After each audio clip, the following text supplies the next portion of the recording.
ancien professeur, ancien ministre conseiller, délégué permanent, adjoint d'Haïti auprès de l'UNESCO, membre du conseil exécutif de l'UNESCO, fondateur et directeur du Centre haïtien d'investigation en sciences sociales.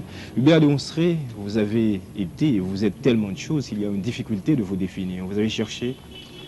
Bien, je suis un Haïtien à part entière.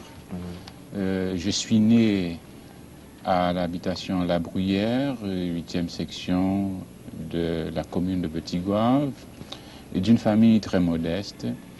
Et j'ai fait mes études primaires chez les frères de l'instruction chrétienne en Petit-Goâve, mes études secondaires au lycée Alexandre Pétion de Port-au-Prince, mes études universitaires à l'école normale supérieure de l'Université d'Haïti et à la faculté des sciences sociales de l'Université Laval au Québec, mes études post-universitaires au Chili.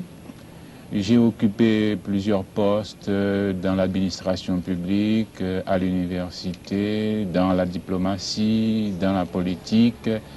Mais ma vraie carte d'identité professionnelle, c'est le CHIS, le Centre haïtien d'investigation en sciences sociales, que j'ai fondé en 1966. Donc, globalement, je me définis comme un chercheur engagé. Mais j'ai dit en citant quelques-uns de vos titres et occupations, ancien professeur, vous n'avez pas bougé. C'est le seul poste que vous avez quitté et qui reste aux yeux de nos étudiants une décision impardonnable. Parce que vous avez été, on le dit, un excellent professeur. Et vous savez, la vie universitaire, c'est l'une des plus belles, des plus nobles qu'il soit donné à quelqu'un de vivre. Et j'ai connu des moments très édifiants à l'université. Et évidemment, je n'ai pas décidé d'abandonner l'université, non, loin de là. J'ai cédé à des contraintes de temps, de lieu, de distance. Et nommé délégué permanent adjoint d'Haïti à l'UNESCO en 1976, j'ai dû m'éloigner des rives haïtiennes.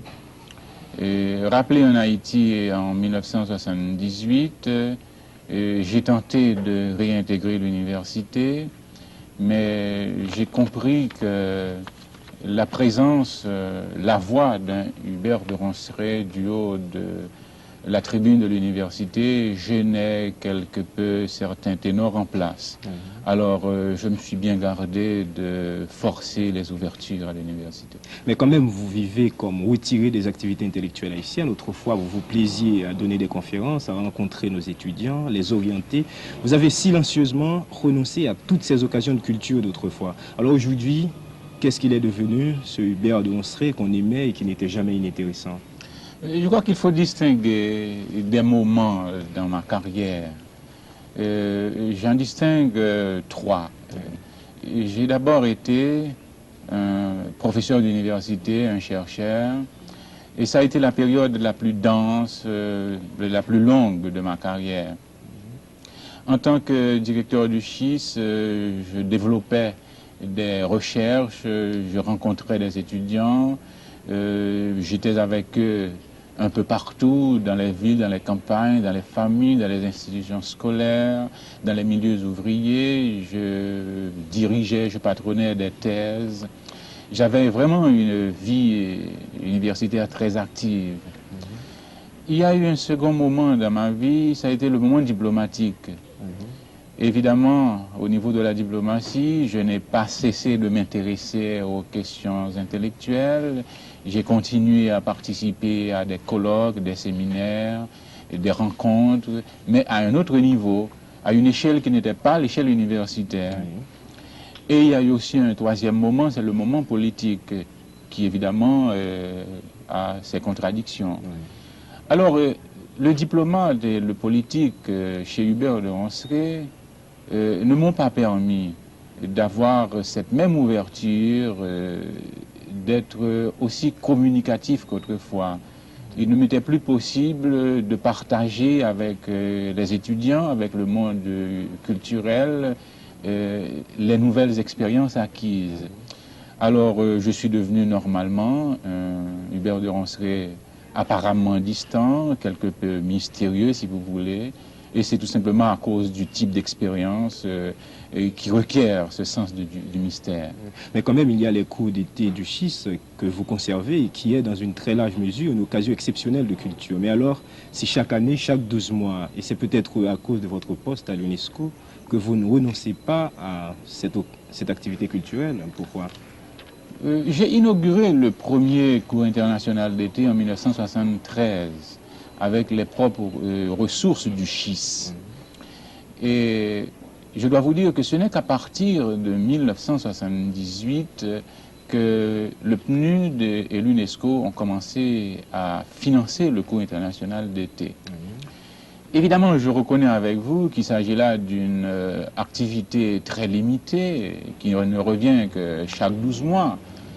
Nous aurions pu amplifier le cours international d'été, mobiliser les jeunes durant toute l'année, organiser des recherches. Mais vous savez que la recherche en sciences sociales actuellement connaît de graves difficultés dans le monde, des difficultés de financement. Et le SCHIS, lui aussi, est victime si vous voulez, de ces contraintes en matière de recherche en sciences sociales. Hubert de Monstré, vous me pardonnerez mon insistance sur ce point délicat, mais il y a des choses que vous ne voulez pas dire, que vous nous cachez. Par exemple, nombreux sont ceux qui souhaitent votre retour à l'Université d'État d'Haïti, mais vous dites que ça ne m'intéresse pas. Il y a une raison. Alors, tout à fait entre nous, pour quelle raison? Bon, je ne vous cache rien, et si vous le préférez, je vous dis toute la vérité. Oui. Et si je revenais à l'université, je crois que les étudiants me demanderaient autre chose que des exposés théoriques. Ils me demanderaient des réponses concrètes à leurs problèmes. Ils me demanderaient des solutions pratiques à leurs angoisses, à leurs désespoirs. Et après avoir accumulé tant d'observations, tant de recherches, après avoir exploré tant d'horizons culturels divers, j'aurais pour devoir non seulement de leur indiquer des voies, mais d'appliquer des solutions. Or, je crois que je ne devrais pas reculer, je ne devrais pas m'écarter, je ne devrais pas fuir les réalités. Je me verrai dans l'obligation de leur donner des réponses adéquates à leurs problèmes. Alors, pour toutes ces raisons, évidemment, je garde, si vous voulez, l'espoir de continuer mes relations avec le monde universitaire. Et sans doute, je me demande si j'agissais autrement, c'est-à-dire si je forçais la note, les étudiants n'auraient-ils pas précipité mon heure de vérité?